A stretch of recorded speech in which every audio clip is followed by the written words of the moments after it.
Hello my friends, and welcome back to my Tidbits and Company channel. Today I really just want to share some lavender beauty with you and to give you a peek at the harvest that we got this year. So this is the second year harvest. We had some do great and some did not with our brutal winter.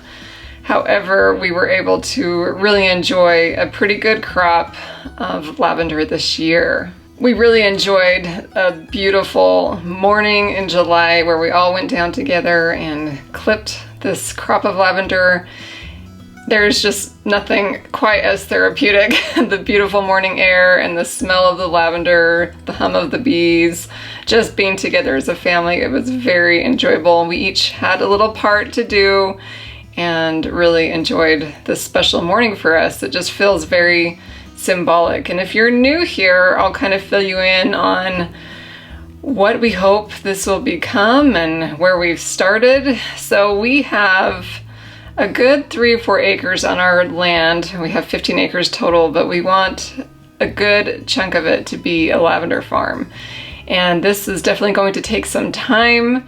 And what we have done is tested a lot of varieties. You may or may not know, but lavender has a ton of different varieties, and we just wanted to test them out to see what would thrive in our area, make sure that our soil was conducive for lavender, and then our hope is to just continue to expand this and grow it.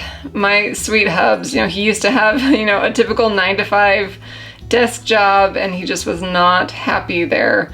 It really sucked the life out of them. He is just meant to be a farmer of some sort. So we really feel called to lavender. In fact, a few years ago, we went to a farm in Colorado called Sage Creations, and she was doing a multi-day kind of retreat and learning experience where we were able to just be at her lavender farm and take part in that and see how she did things and learn from her.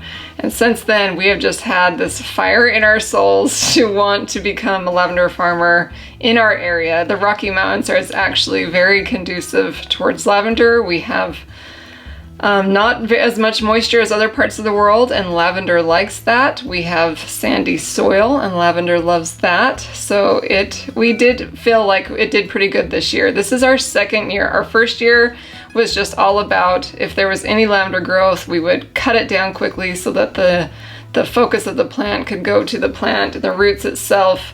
But the second year harvest, as you can see, we got quite a bit.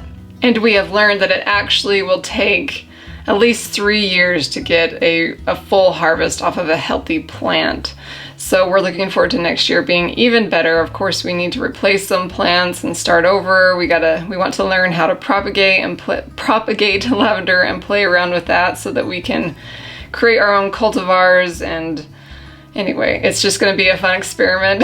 And really, we hope this will be quite a big chunk of what helps us provide for our family and run a business on our homestead ourselves. And to be honest with you, I feel like I got way more dried lavender buds than I can use throughout the year, so I'm toying with the idea of packaging them up and offering them to you guys on my Tidbits and Company shop. So will you let me know in the comments if you feel like this is something you'd be interested in? I actually have plans to share like a lot of recipes, culinary and for like cosmetics, and I want to share those on my blog and maybe give you guys some ideas of how you can reap the benefits of lavender in your life. So if you're interested in that, will you let me know?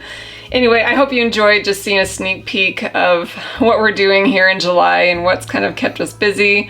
I'm telling you, lavender garland should definitely be a thing because it is beautiful. Anyway, thanks for joining me. I'll be back very soon to share more inspiration for the keeper of the home.